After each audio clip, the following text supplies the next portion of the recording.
नमस्कार दोस्तों, DHP news channel में आपका हार्दिक स्वागत है। हिमाचल प्रदेश के आज के मुख्य समाचार आपको विस्तार पूर्वक बताएंगे। खबरों की शुरुआत करने से पहले आप सभी से निवेदन है कि डीएचपी न्यूज को सपोर्ट करने के लिए आप मेंबरशिप ज्वाइन करें। आपके सपोर्ट से हमें और बेहतर कंटेंट बनाने और आप तक सही खबरें पहुंचाने का मौका मिलेगा। तो पेश हैं आज के मुख्य समाचार।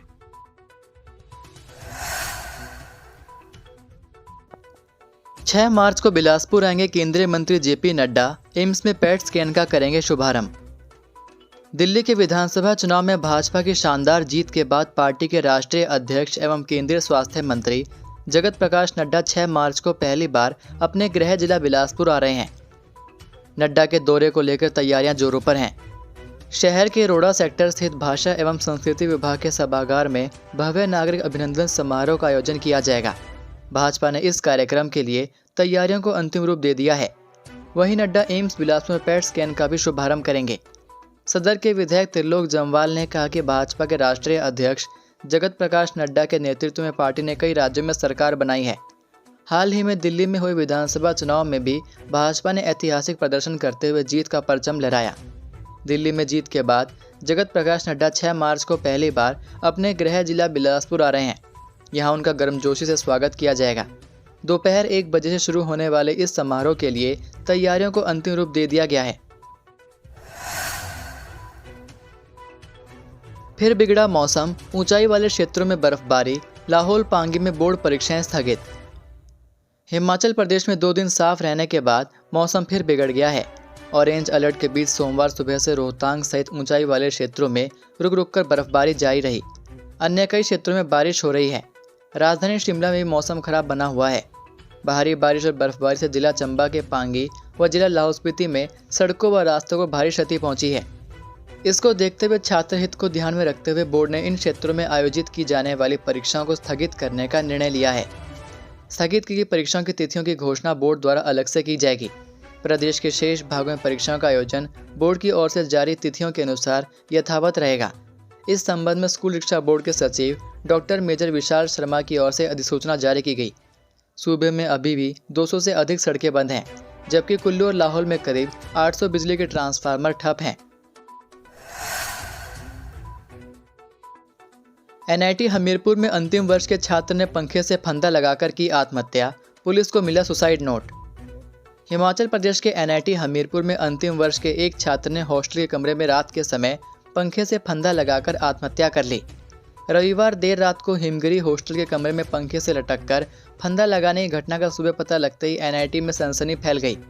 मृतक छात्र आयांश शर्मा उत्तर प्रदेश के बरेली का रहने वाला था और एनआईटी से डुअल डिग्री कोर्स कर रहा था।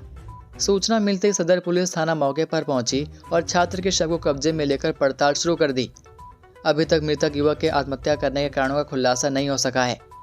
मामले में पुलिस ने एक सुसाइड नोट बरामद किया है। बताया जा रहा है कि छात्र पढ़ाई में भी अच्छा था और कुछ महीने बाद वह अपनी डिग्री पूरी करने वाला था। एनआईटी हमीरपुर के रजिस्ट्रार प्रोफेसर अर्चना ननोटी ने छात्र की मौत पर दुख जताया। उन्होंने कहा कि छात्र के इस तरह कदम से पूरे संस्थान में शोक की लहर है। उन्होंने कहा कि छात्र की मौत का पता चलते ही सुबह पुलिस को सूचना दी गई।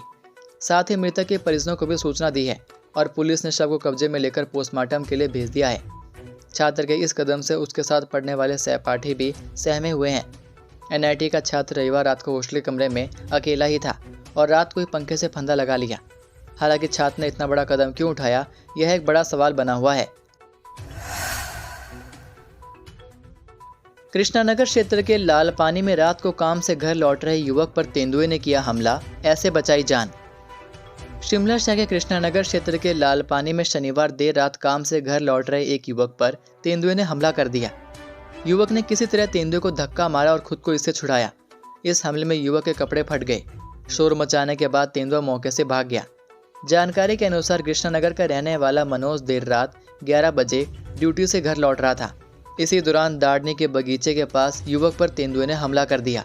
स्थानीय पार्षद बिट्टू कुमार का कहना है कि इस क्षेत्र में पहले भी तेंदुआ देखा जा चुका है। युवक पर देर रात तेंदुए ने हमला किया है। गनीमत यह है कि शोर मचाने पर तेंदुआ मौके से भाग गया। कहा कि वन विभाग को यहां पिंजरा लगाने के लिए कहा गया है। सामाजिक सुरक्षा पेंशन पर सुखू सरकार का बड़ा फैसला, हर महीने खाते में आएंगे पैसे। हिमाचल प्रदेश की सुक्खू सरकार ने एक और बड़ा व्यवस्था परिवर्तन किया है। इस व्यवस्था परिवर्तन से प्रदेश के उस वर्ग को लाभ मिलेगा जो सामाजिक सुरक्षा पेंशन लेता है। यानी प्रदेश की सुक्खू सरकार ने प्रदेश के बिगड़े हालातों के बीच सामाजिक सुरक्षा पेंशन लेने वालों के लिए बड़ा फैसला लिया है। अब सरकार हर महीने इनके खाते में पेंशन डालने जा रही है। दरअसल हिमाचल प्रदेश सामाजिक सुरक्षा पेंशन पहले हर 3 महीने बाद दी जाती थी, लेकिन अब सुक्खू सरकार ने व्यवस्था परिवर्तन करते हुए इसमें बड़ा बदलाव किया है और इस पेंशन को हर महीने लाभार्थियों के खाते में डालने का फैसला लिया है। सुक्खू सरकार ने इस व्यवस्था पर काम करना शुरू कर दिया है और जिसे जल्द ही पूरा कर लिया जाएगा। आपको बता दें कि सुक्खू सरकार की इस नई व्यवस्था के चलते अभी तक लाभार्थी के खाते में जनवरी, फरवरी और मार्च की क्वार्टरली पेंशन भी नहीं डाली गई है। सरकार की नई व्यवस्था लागू होने के बाद ही लाभार्थियों के खाते में अब पेंशन डाली जाएगी। सूत्रों की माने तो प्रदेश भर में लगभग 8 लाख से अधिक सामाजिक सुरक्षा पेंशन के लाभार्थी हैं। इसमें केंद्र और राज्य की पेंशन स्कीम शामिल है। हिमाचल में इस समय लगभग 6.25 लाख लोग ओल्ड एज पेंशन ले रहे हैं, जबकि 1 लाख से अधिक विधवा और एकल महिलाओं को सामाजिक सुरक्षा पेंशन मिल रही है। परम पूज्य श्री श्री 1008 स्वामी सुग्रीवानंद महाराज प्रभु चरणों में विलीन हजारों अनुयायियों ने दी अंतिम विदाई। उत्तर भारत के प्रसिद्ध धार्मिक स्थल डेरा बाबा रुद्रानंद के अधिष्ठाता एवं वेदांताचार्य श्री श्री 1008 स्वामी सुग्रीवानंद महाराज का राजकीय सम्मान के साथ अंतिम संस्कार किया गया। उनके उत्तराधिकारी एवं शिष्य हेमानंद महाराज ने उन्हें मुखाग्नि दी। उनके अंतिम संस्कार में हजारों की संख्या में लोग पहुंचे और उन्हें नम आंखों से अंतिम विदाई दी। 98 वर्ष की आयु में स्वामी सुग्रीवानंद महाराज ने रविवार सुबह 9 बजे पीजीआई में अंतिम सांस ली थी। सुग्रीवानंद महाराज का पार्थिव शरीर आश्रम में अंतिम दर्शन के लिए रखा गया। डेरा परिसर में बेहद गमगीन माहौल के बीच हजारों लोगों ने उनके अंतिम दर्शन किए। राज्यपाल के अभिभाषण को मंजूरी, 145 पदों पर भर्ती का बड़ा फैसला। हिमाचल प्रदेश के मुख्यमंत्री सुखविंदर सिंह सुक्खू की अध्यक्षता में सोमवार को शिमला सचिवालय में कैबिनेट बैठक का आयोजन किया गया। इस बैठक में कई बड़े फैसले लिए गए। कैबिनेट बैठक में जहां 10 मार्च 2025 को हिमाचल प्रदेश विधानसभा के 8वें सत्र के शुभारंभ अवसर पर राज्यपाल के अभिभाषण को मंजूरी प्रदान की, वहीं कैबिनेट ने बजट सत्र में भारत के नियंत्रक एवं महालेखा परीक्षक की रिपोर्ट 2023-24 को प्रस्तुत करने की भी मंजूरी प्रदान की। बताया जा रहा है कि दोपहर 2 बजे शुरू हुई कैबिनेट बैठक में राज्यपाल के अभिभाषण पर करीब 4 घंटे तक लंबी चर्चा चली। इस वजह से कैबिनेट बैठक रात 7:30 बजे तक चलती रही। कैबिनेट बैठक में विभिन्न श्रेणियों के 145 पद सृजित कर भरने को मंजूरी प्रदान की गई। इनमें नगर निगमों में 66 पद नए अपग्रेड किए गए, नगर परिषदों में 3 पद, नवनिर्मित नगर पंचायतों में 70 पद और शहरी विकास निदेशालय में 6 पद शामिल हैं। कैबिनेट बैठक में इसके अलावा भी कई बड़े फैसले लिए गए, जिनमें शिमला में Atal institute of medical super specialities, Chamiyana में गैस्ट्रोएंटरोलॉजी विभाग में वरिष्ठ रेजिडेंट डॉक्टरों के 2 पदों को सृजन और भरने की मंजूरी प्रदान की गई। इसके अलावा बैठक में सभी पारंपरिक कत्था भट्टियों को बॉयलरों के साथ कत्था भट्टी में बदलने की मंजूरी प्रदान की गई और उन्हें राज्य के बॉयलरों के मुख्य निरीक्षक के साथ अनिवार्य रूप से पंजीकरण कराना होगा। HRTC ड्राइवर कंडक्टरों का सुक्खू सरकार को अल्टीमेटम। हिमाचल पथ परिवहन निगम के ड्राइवर कंडक्टरों ने निगम प्रबंधन को 6 मार्च तक ओवरटाइम और डीए का बकाया पैसा देने की मांग की है। ड्राइवर कंडक्टरों के यूनियन ने साफ कर दिया कि अब वादों से काम नहीं चलेगा। HRTC प्रबंधन के साथ हुई बैठक के बेनतीजा निकलने के बाद ड्राइवर कंडक्टरों के यूनियन ने पैसा न मिलने पर 6 मार्च से चक्का जाम करने की चेतावनी दी। HRTC ड्राइवर कंडक्टर बीते 65 महीने से बकाया नाइट ओवरटाइम और डीए के भुगतान की मांग कर रहे हैं। बकाया राशि को जारी करने की मांग को लेकर हिमाचल प्रदेश के ड्राइवर कंडक्टर बीते 1 हफ्ते से आंदोलन कर रहे हैं। सीएम सुक्खू ने बीते साल 12 अक्टूबर को ओवरटाइम के लिए 50 करोड़ और मेडिकल के लिए 9 करोड़ रुपए देने की घोषणा की थी। यह राशि 31 दिसंबर से पहले देनी थी। इसके बाद सीएम ने ओक ओवर में 15 करोड़ रुपए जल्द जारी करने का आश्वासन दिया था। धर्मशाला में भी सीएम ने 15 फरवरी तक भुगतान का वादा किया, लेकिन सारे वादे अधूरे रहे।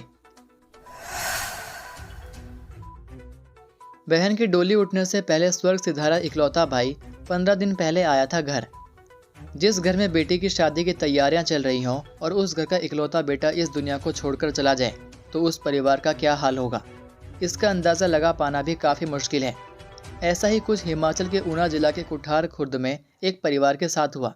इस परिवार के बेटे की मौत उत्तराखंड के चमोली जिला के माणा में ग्लेशियर की चपेट में आने से हुई।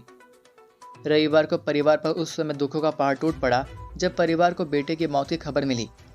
इस खबर को सुनते ही परिवार में मातम पसर गया, क्योंकि उनका इकलौता जवान बेटे की मौत हो चुकी थी। युवक उत्तराखंड के माणा गांव में मशीन ऑपरेटर के रूप में काम करता था और शनिवार को ग्लेशियर की चपेट में आ गया था। आपको बता दें कि उत्तराखंड के चमोली जिला में शनिवार को एक बड़ा हिमस्खलन हुआ था। इस हिमस्खलन की चपेट में कई लोग आ गए थे, जिसमें हिमाचल के 5 लोग भी शामिल थे। इन 5 लोगों में से बीते रोज रविवार को 2 लोगों के शव बरामद कर लिए गए, जबकि अन्य की तलाश जारी है। दोनों शवों में एक शव ऊना जिला के कुठार खुर्द के रहने वाले हरमेश का भी है। हरमेश मशीन ऑपरेटर था और उत्तराखंड में काम करने के लिए गया था। हरमेश 2 बहनों का इकलौता भाई था, जिसमें बड़ी बहन की शादी पहले ही हो चुकी है, जबकि छोटी बहन की शादी की घर में तैयारियां चल रही थी। हरमेश भी 15 दिन पहले बहन की शादी की तैयारियों के लिए घर आया था और फिर वापस लौट गया। इसी बीच बीते रोज रविवार को परिवार को अपने जवान बेटे की मौत की खबर मिली, जिससे पूरा परिवार सदमे में है। ये थे आज के मुख्य समाचार। हिमाचल प्रदेश की बड़ी खबरें रोजाना जानने के लिए सब्सक्राइब कीजिए DHP न्यूज़ चैनल को और बेल आइकन पर क्लिक करें, जिससे आपको प्रदेश की बड़ी खबरें हमारे द्वारा मिलती रहें। वीडियो को लाइक और शेयर ज़रूर कीजिए और आप हमारी वीडियो कौन से शहर से देख रहे हैं नीचे कमेंट करके ज़रूर बताइए। वीडियो में अंत तक बने रहने के लिए आपका बहुत बहुत धन्यवाद। जय हिंद, जय भारत, जय हिमाचल।